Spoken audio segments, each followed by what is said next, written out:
हा एकत्रित प्रवास आपण सध्या पाहतोय। ठाकरे कुटुंबियांचा आदित्य ठाकरे नुकतेच या वाहनातून बाहेर आलेत। राज ठाकरे आणि उद्धव ठाकरे मागच्या सीटवर होते, दोघेही आता त्यांच्या वाहनातून या बाहेर आलेले।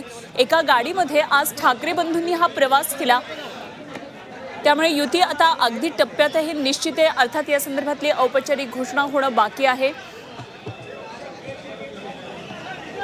अर्थात ही सगळी राजकीय समीकरणं कशी जुळतात हे बघणं जरी महत्त्वाचं असलं तरी सध्या राज ठाकरे यांची महाविकास आघाडीमध्ये एंट्री कशा पद्धतीने होतीये, होणार का, याबाबत सध्या राजकीय वर्तुळात बरीच चर्चा सुरू आहे।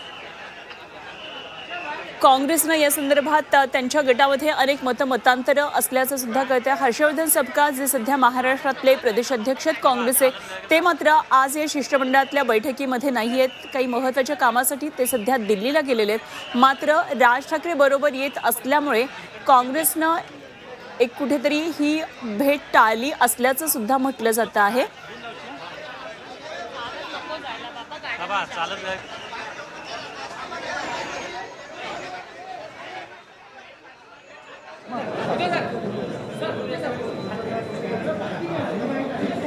ते चोक्कलिंगम यांची आता भेट घेतली जाणार आहे आणि त्यासाठी सगळेच महत्त्वाचे नेते विरोधातले या ठिकाणी पोहोचले। त्यांच्या भेटीसाठी निवडणूक आयोगाच्या कार्यालयामध्ये आता हे सगळे नेते दाखल झालेले आहेत। आयोगाविरोधात विरोधकांची ही वज्रमूठ आपल्याला पाहायला मिळते। मग या नेत्यांबरोबर आज राज ठाकरे सुद्धा यामध्ये दिसतात आणि सगळ्यात महत्त्वाचं ते म्हणजे ही भेट झाल्यानंतर आपले सगळे मुद्दे निवडणूक आयुक्तांसमोर मांडल्यानंतर एक संयुक्त पत्रकार परिषद होणार आहे। त्यामुळे ही संयुक्त पत्रकार परिषद म्हणजे एक विरोधकांची रणनीती असणार आहे। त्यामुळे ही पत्रकार परिषदेकडे निश्चितच सगळ्यांचं लक्ष असणार आहे। येणाऱ्या स्थानिक स्वराज्य संस्थांच्या निवडणुका या सर्वच पक्षांसाठी अत्यंत महत्त्वाच्या आहेत। काही ठिकाणी युती आघाड्या होऊ शकतात, मात्र काही ठिकाणी स्वबळाचे सुद्धा नारे दिले जातात आणि म्हणूनच आपल्याला प्रत्येक पक्षाचं अस्तित्व राखण्यासाठी अशा प्रकारे ही एक प्रकारची लढत असणार आहे। स्थानिक स्वराज्य संस्थांची गावखेड्यापर्यंत पोहोचण्यासाठी, पक्ष बांधणीसाठी एकंदरीतच गेल्या काही दिवसात राजकीय सगळी परिस्थिती पाहता हे सगळं मोठं आव्हानात्मक काम या सगळ्याच राजकीय पक्षांपुढे असल्यामुळे या निवडणुका अत्यंत महत्त्वाच्या आहेत। अगदी तळागाळापर्यंत या निवडणुकांच्या माध्यमातून या सर्व पक्षांना पोहोचता येणार आहे, आपली शक्ती आजमावता येणार आहे आणि म्हणूनच आजची ही भेटी ही महत्त्वाची आहे।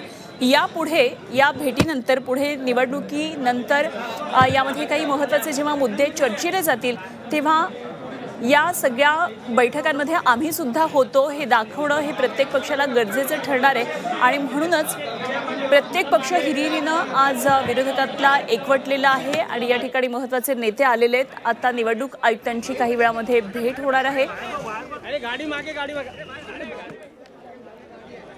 मवियासोबत आज राज ठाकरे एकत्रित दिसतात, त्यामुळे आता मवियासोबत इथून पुढे सुद्धा राज ठाकरे असेच एकत्रित दिसणार का हे बघणं सुद्धा तितकंच महत्त्वाचं ठरणार आहे। कशा पद्धतीने त्यांची मवियामध्ये एंट्री असू शकते, कोणाबरोबर युती होती आहे, अशी सगळीच राजकीय समीकरणं पुढे येतील। तर शिष्टमंडळ आता आयुक्तांच्या भेटीसाठी पोहोचलेलं आहे।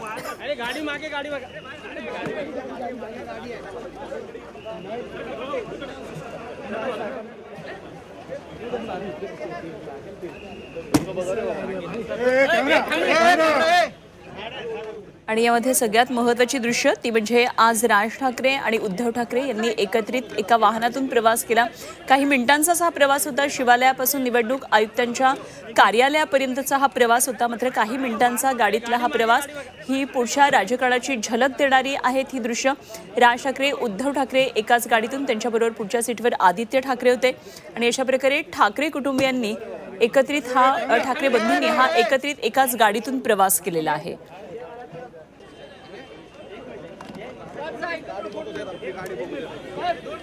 तर निवडणूक आयुक्तांच्या भेटीसाठी आता हे सगळं शिष्टमंडळ पोहोचलेलं आहे।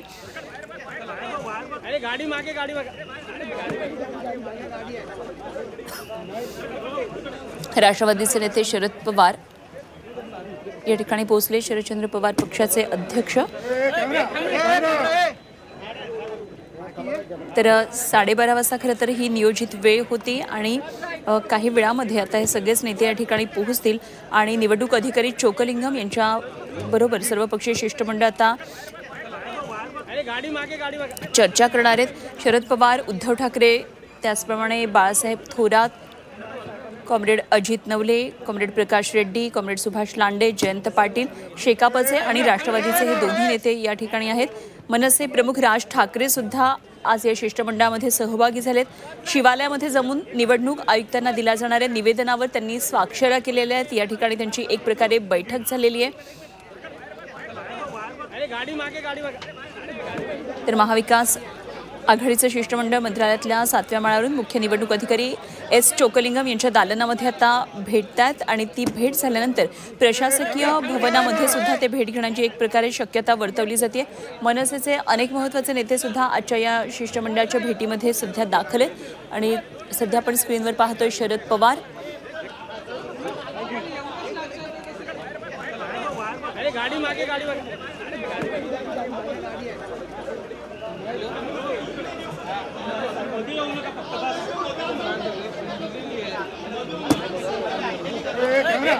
येणाऱ्या निवडणुका या निष्पक्ष व्हाव्यात असा महत्त्वाचा मुद्दा खरं तर या सर्व नेत्यांनी मांडलाय आणि म्हणूनच ही भेट अत्यंत महत्त्वाची ठरते.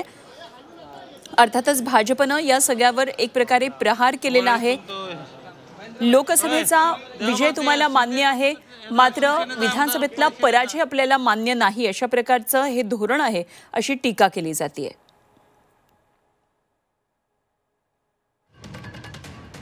तर मवियाचं हे शिष्टमंडळ आणि त्यांच्याबरोबर विरोधातले सगळेच जे नेते आहेत हे सुद्धा या शिष्टमंडळामध्ये सध्या सहभागी आहेत.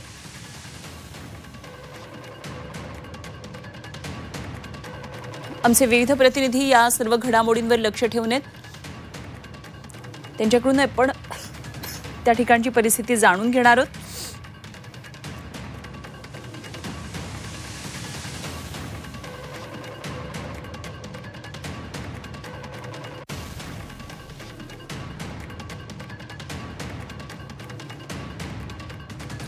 तर ही भेट महाराष्ट्राच्या राजकारणाच्या दृष्टीनं अत्यंत महत्त्वाची आहे.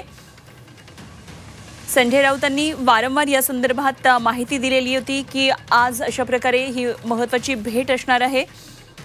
तर मविया नेत्यांबरोबर आज राज ठाकरे देखील निवडणूक आयोगाच्या कार्यालयावर धडकलेले आहेत. त्यामुळे एक प्रकारे धार खरं तर आजच्या या भेटीसाठी आलेली आहे. निष्पक्ष निवडणुका हा महत्त्वाचा मुद्दा आहे आणि हाच मुद्दा घेऊन आज हे सगळे नेते निवडणूक आयुक्तांची भेट घेतात.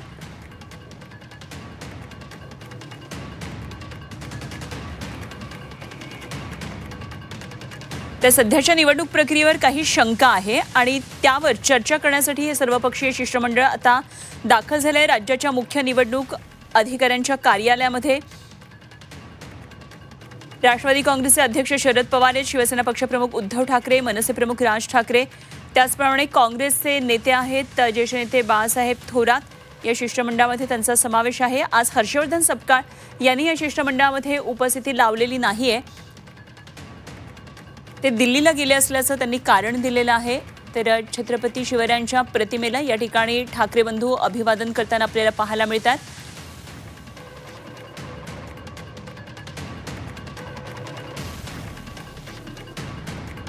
लोकशाही बळकट व्हावी आणि निवडणूक यंत्रणेवरचा विश्वास हा अधिक दृढ व्हावा, हा या भेटीमागचा मुख्य उद्देश असल्याचं संजय राऊत यांनी काही वेळापूर्वी सांगितलेलं होतं. आणि या भेटीमागे कुठलाही राजकीय हेतू नाहीये. आपण सहभागी होऊन सर्वपक्षीय शिष्टमंडळाची प्रतिष्ठा वाढवावी असं राऊत यांनी म्हटलेलं होतं. आणि असं म्हणत त्यांनी भाजपला सुद्धा या शिष्टमंडळामध्ये येण्याचं आमंत्रण दिलं होतं. आज ही निवडणूक आयुक्तांची जी भेट आहे त्यामध्ये येण्याचं आमंत्रण त्यांनी अजित पवारांना सुद्धा दिलेलं होतं. त्यामुळे सर्वच पक्षांनी आज निवडणूक आयुक्तांच्या भेटीसाठी यावं, यामागे कुठलेही राजकारण नाही असं संजय राऊत यांनी म्हटलेलं होतं. मात्र यामध्ये मवियाचे महत्त्वाचे नेते दिसतात. आता मुंबई महानगरपालिका, राज्यातल्या इतर सर्वच महापालिका, नगरपालिका, जिल्हा परिषदा, पंचायत निवडणुका जाहीर होतील. तोंडावया निवडणुका आहेत. केवळ निवडणुकांच्या तारखा जाहीर होणं बाकी आहे. सगळ्या पक्षांची आपापल्या स्तरावर वेगवेगळ्या पातळ्यांवर सध्या तयारी सुरू आहे आणि निवडणुका ज्या होणार आहेत त्याच्या यंत्रणा आणि प्रक्रियेवर कुठेही संशय राहू नये. निवडणुका ह्या निष्पक्षपणे सगळ्या पार पडाव्यात, पारदर्शकपणे पार पडाव्यात, संविधानाचं पूर्ण पालन व्हावं असं राजकीय पक्षांची भूमिका आहे असं राऊत यांनी सांगितलेलं होतं. तर निवडणूक आयोगाचं लक्ष वेधण्यासाठी मुख्य निवडणूक अधिकारी चोकलिंगम यांची सर्वपक्षीय शिष्टमंडळ आज अशा प्रकारे ही भेट घेत आहे.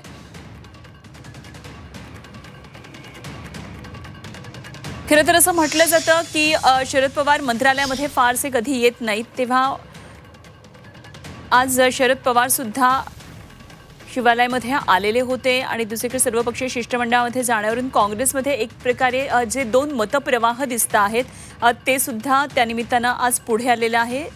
मनसेच्या नेत्यांबरोबर काँग्रेसच्या नेत्यांनी जाऊ नये अशा प्रकारचा एक मतप्रवाह होता. त्यामुळे आज बहुधा हर्षवर्धन सपकाळ यांनी म्हणूनच टाळलं असावं अशी एक राजकीय वर्तुळामध्ये चर्चा आहे. तर सध्या स्थानिक स्वराज्य संस्थांच्या निवडणुका हे मुख्य लक्ष आहे.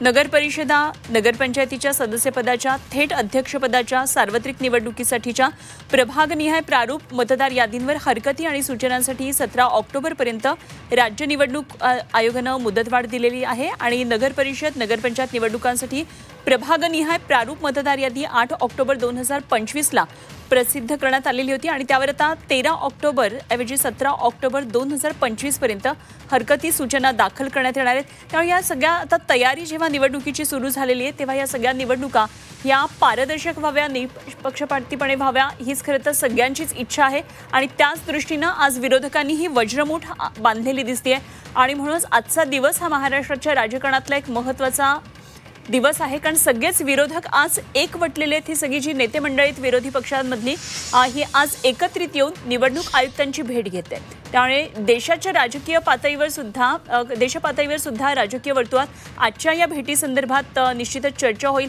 बिहारच्या निवडणुका आता अगदी काही दिवसांवर येऊन ठेपलेल्या आहेत.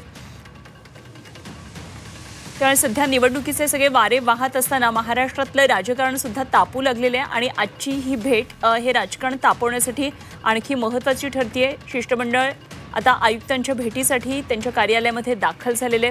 सगळे नेते एक दालनामध्ये बसतील आणि आपले महत्त्वाचे मुद्दे आहेत, जे निवेदन आहे, जे निवडणूक आयुक्तांना द्यायचं आहे, हे निवेदन काही वेळामध्ये देतील. त्यावर स्वाक्षरी या निवेदनावर या सगळ्याच विरोधक नेत्यांनी केलेल्या आहेत. त्यामुळे जेव्हा महाराष्ट्रातल्या निवडणुकींचा प्रश्न येतो आणि काही मुद्दे जर यावर वादविवादास्पद जे मुद्दे असतील ते पुढे जर चर्चेला गेले तर आम्ही सुद्धा यावेळी उपस्थित होतो. या शिष्टमंडळामध्ये आमचाही सहभाग होता हे दाखवण्यासाठी सगळी दृश्य पुरेशी ठरणार आहेत. त्यामुळेच आजच्या या बैठकीला एक वेगळं महत्त्व आहे. अर्थातच यावर भाजपनं, सत्ताधाऱ्यांनी यावर टीका सुद्धा केलेली आहे.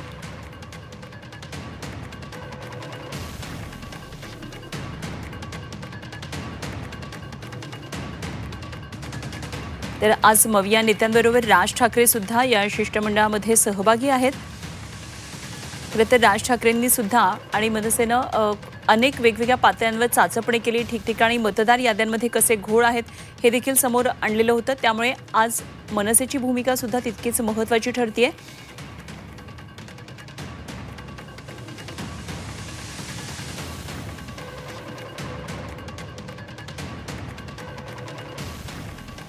तर सध्या निवडणूक प्रक्रियेबाबत अनेक शंका घेतल्या जात आहेत आणि अनेक या शंकांवर चर्चा करण्यासाठी हे सर्वपक्षीय शिष्टमंडळ मुख्य निवडणूक अधिकाऱ्यांची आता भेट घेते. या मुख्य कार्यालयामध्ये ते दाखल झालेले आहेत. या शिष्टमंडळामध्ये राष्ट्रवादी काँग्रेसचे अध्यक्ष शरदचंद्र पवार, पक्षाचे प्रमुख शरद पवार, त्याचप्रमाणे शिवसेना पक्षप्रमुख उद्धव ठाकरे, मनसे अध्यक्ष राज ठाकरे हे नेते आलेलेच आहेत आणि त्याचबरोबर विरोधकांमधले अनेक महत्त्वाचे नेते आहेत.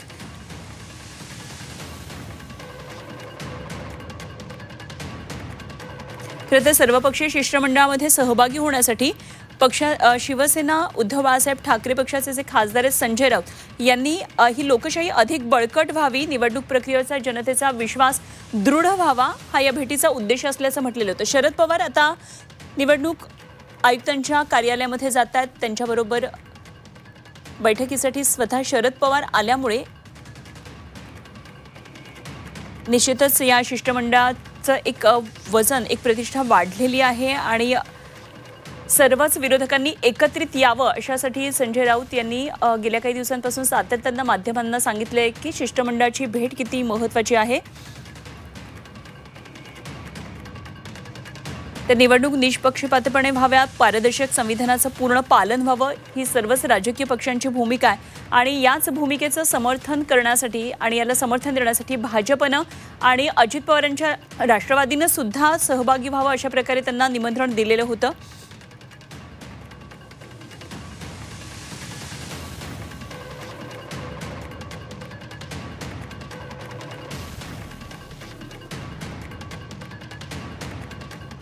खरं तर निवडणुका पारदर्शीपणे होणं ही प्रत्येकाची जबाबदारी आहे. निवडणूक आयोग, विरोधी पक्ष आणि याचबरोबर सत्ताधारी पक्षांची सुद्धा आहे, असा काही वेळापूर्वी पोस्ट करत संदीप देशपांडे यांनी सत्ताधारी पक्षाला टोला लगावलेला. तेव्हा निवडणुका पारदर्शीपणे झाल्या पाहिजे ही जबाबदारी प्रत्येकाची आहे आणि लोकशाही जपण्याची जबाबदारी प्रत्येकाची आहे, अशी त्यांनी प्रतिक्रिया दिलेली होती. तर काही वेळापूर्वी त्यांनी तशी पोस्ट केली होती. जोगेश्वरी मतदार यादीमध्ये कुठल्या तरी वेगळ्या भाषेमध्ये नावं लिहिलेली आहेत. दक्षिण भारतीय भाषेमध्ये ही नावं लिहिली असल्याचं त्यांनी एक पुरावा पुढे आणलेला होता. त्यामुळे अशा प्रकारे जर मतदार याद्यांमध्ये घोळ होत असतील तर ही निवडणूक निष्पक्षपातीपणे कशी होणार असा प्रश्न उपस्थित केलेला होता. आणि म्हणून सत्ताधारी पक्षाला सुद्धा हे निमंत्रण आहे आणि जर ते येत असतील, त्यांची इच्छा असेल तर ते येतील आणि जर निवडणुका पारदर्शीपणे पार पडाव्यात अशी इच्छा असेल तरच ते येतील, असंही ते पुढे म्हणालेले होते. त्यामुळेच आजच्या या शिष्टमंडळाच्या भेटीकडे लक्ष लागलेलं आहे. तर भाजपनं सुद्धा यावर हल्लाबोल केलेला आहे. शिष्टमंडळाच्या या भेटीवर काही प्रश्न उपस्थित केलेले आहेत आणि या प्रश्नांना उत्तरं देण्याचं आवाहन त्यांनी केलेलं होतं. आणि त्यावेळी त्यांनी प्रश्न उपस्थित केलेले होते की लोकसभा निवडणुकीत महाराष्ट्रात भाजपला कमी जागा मिळाल्या होत्या, तेव्हा भाजपनं जनतेचा निर्णय मान्य केलेला होता. मात्र विधानसभा निवडणुकीत महाविकास आघाडीचा पराभव झाल्यानंतर अचानक मतचोरी का आठवली असा प्रश्न भाजपनं उपस्थित केलेला. तर भाजपच्या काही नेत्यांनी हे एक वेगळ्या प्रकारे नरेशन सेट केलं जात आहे असं म्हटलेलं आहे. तर मविया जिंकली तर ईव्हीएम बरोबर, भाजप जिंकली तर ईव्हीएमवर शंका, हा ढोंगीपणा लोकशाहीसाठी योग्य आहे का, अशा प्रकारे एक प्रश्न भाजपकडून उपस्थित केला जात होता. तर निवडणूक प्रक्रियेवर एवढी शंका आहे तर महाराष्ट्रातल्या महाविकास आघाडीचे खासदार आणि आमदार तात्काळ राजीनामे देणार आहेत का असा प्रश्न नवनाथ बन यांनी उपस्थित केलेला. ते लोकशाहीच्या नावानं गळा काढणारी मविया लोकांचा विश्वास परत मिळवण्यासाठी काही करणार की फक्त नौटंकी करणार अशी टीका केलेली होती. आणि जनतेच्या निर्णयावर शंका घेऊन मविया महाराष्ट्रातल्या मतदारांचा अपमान करत नाही का असा एक मोठा प्रश्न भाजपनं उपस्थित केलेला. त्यामुळे भाजपनं यावर टीका केलेली. मात्र अर्थातच शिष्टमंडळाबरोबरच्या या भेटीनंतर पत्रकार परिषदेमध्ये हे महत्त्वाचे नेते काय नेमके मुद्दे उपस्थित करत आहेत हे बघणं खूप महत्त्वाचं ठरणार आहे. त्याचप्रमाणे चोक्कलिंगम यांच्याबरोबरच्या या भेटीमध्ये कशा प्रकारे दखल घेतली जाते आहे या सगळ्या मुद्द्यांची हेही बघणं महत्त्वाचं असणार आहे.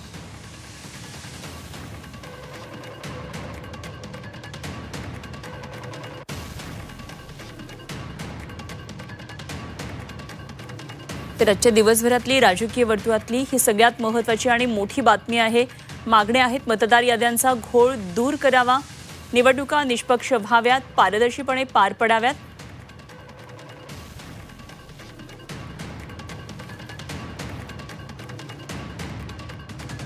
तर या मतदार याद्यांमध्ये जे घोळ आहेत ते दूर करावेत यासाठी खरं तर प्रत्येक पक्षानं एक आपली चाचपणी करण्यासाठी एक सिस्टम तयार केलेली होती. मनसेनं सुद्धा वेगवेगळ्या जिल्ह्यांमध्ये कार्यकर्त्यांना कामाला लावून काय नेमक्या तिकडच्या भागातल्या मुख्य समस्या आहेत, मतदार याद्यांच्या दृष्टीनं काय नेमके घोळ झालेत हे पुढे आणण्यासाठी सांगितलेलं होतं. त्यामुळे हा सगळा डेटा घेऊन अशा प्रकारे हे सगळेजण आता भेटत आहेत. विरोधातले सगळेच नेते एक वज्रमुठ यांनी सगळ्यांनी केलेली आहे आणि आता चोक्कलिंगम यांच्या दालनामध्ये ही बैठक सुरू होती आहे. शिवालयामध्ये सगळे नेते एकत्रित काही वेळापूर्वी आले, एक निवेदन तयार केलेलं होतं. या निवेदनावर सगळ्यांनी सह्या केलेल्या आहेत आणि हे निवेदन आता चोक्कलिंगम यांच्याकडे सादर केलं जाईल.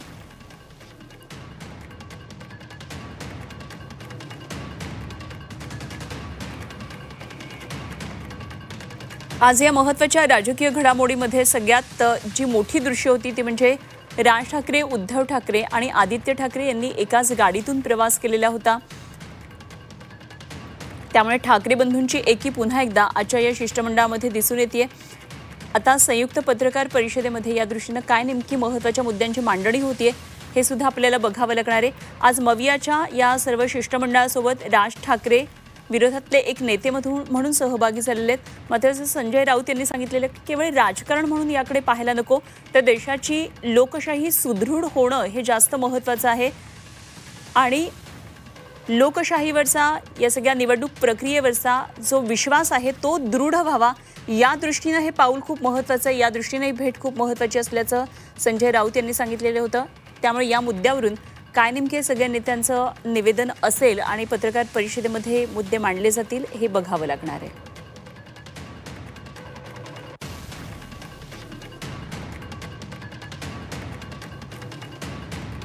तेव्हा या भेटीमधल्या सगळ्या अपडेट घडामोडींवर आपलं लक्ष आहे. त्याचबरोबर काही वेळानंतर एक संयुक्त पत्रकार परिषद होईल.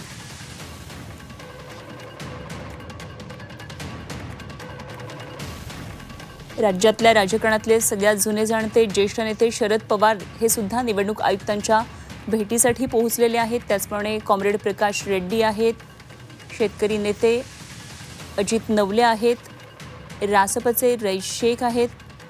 असे विरोधातले सगळ्याच मंडळींची ही वज्रमूठ आता आपल्याला पाहायला मिळते. एकत्रित झालेले सगळे विरोधक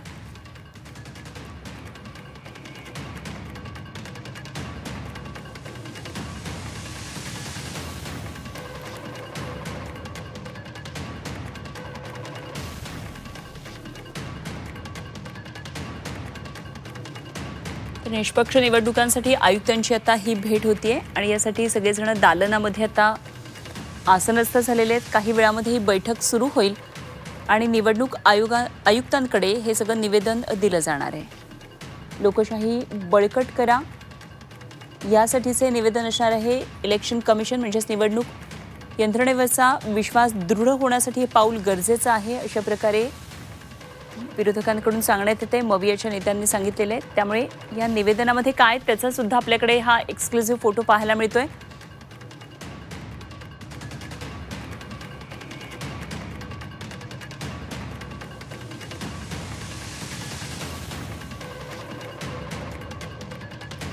तर या निवेदनावर आता सगळ्यांच्या सह्या आहेत, सर्व विरोधी पक्षांच्या नेत्यांच्या. त्याच्यावर या निवेदनामध्ये काय नेमकं लिहिलंय ते काही वेळामध्ये आपल्याला स्पष्ट होईल. सर्वपक्षीय शिष्टमंडळाचं निवेदन असं यामध्ये म्हटलेलं संयुक्त निवेदन आहे.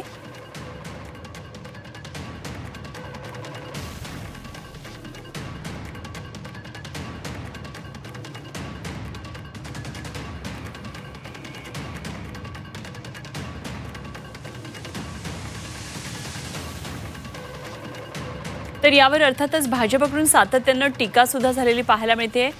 महाराष्ट्रातही विशेष मतदार तपासणी अभियान होऊन जाऊ दे अशी मागणी करण्याचं धाडस उद्धव बाळासाहेब ठाकरे, काँग्रेस आणि शरद पवार गट आज निवडणूक आयोगाकडे करणार का, अशा प्रकारची पोस्ट केशव उपाध्ये यांनी केलेली आहे. भविष्यातल्या स्थानिक स्वराज्य संस्थांच्या पराभवानंतर रडगाणं गाण्यासाठीची ही तयारी आहे का, असा प्रश्न त्यांनी केलेला आहे. आणि याला सर्वपक्षीय शिष्टमंडळ म्हणू नका, विश्वास गमावलेल्या आणि पराभवाची खात्री असलेल्या अजून एक नवी धडपड आहे, असा एवढाच या शिष्टमंडळाचा अर्थ आहे, असं केशव उपाध्ये यांनी एक बोचरी टीका त्यांच्या पोस्टमधून केलेली आहे.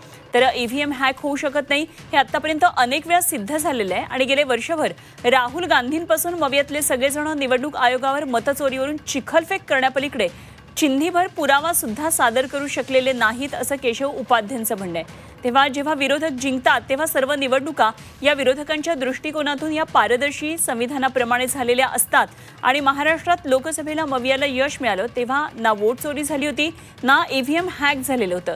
केशव उपाध्ये सोशल मीडियावर व्यक्त झालेत आणि त्यांनी अशा प्रकारे आजच्या या शिष्टमंडळाच्या भेटीवर टीका केलेली आहे. तर बिहारमध्ये विशेष मतदार तपासणी अभियानावर प्रचंड आरडाओरडा केला, पण तिथेही एक पुरावा लेखीही देऊ शकलेले नाहीयेत, कारण मुळातच मतचोरीचा आरोप म्हणजे केवळ खोट्या नरेटिव्हचा प्रकार आहे, असं उपाध्यांनी ही प्रतिक्रिया दिली आहे. तर विरोधी नेत्यांचे सगळं शिष्टमंडळ आता निवडणूक आयुक्तांच्या भेटीला गेलेले आहे. तर भाजपच्या सुद्धा टीकेच्या फैरी सुरू आहेत शिष्टमंडळाच्या या भेटीवर आणि हे केवळ एक नरेटिव्ह सेट करण्याचा प्रयत्न सुरू आहे, अशा प्रकारे ही टीका केशव उपाध्ये यांनी केलेली आहे. तर पराभवाच्या आधीच ही पराभूत मानसिकता असल्याचं काही वेळापूर्वी चंद्रशेखर बावनकुळेंनी देखील म्हटलेलं होतं.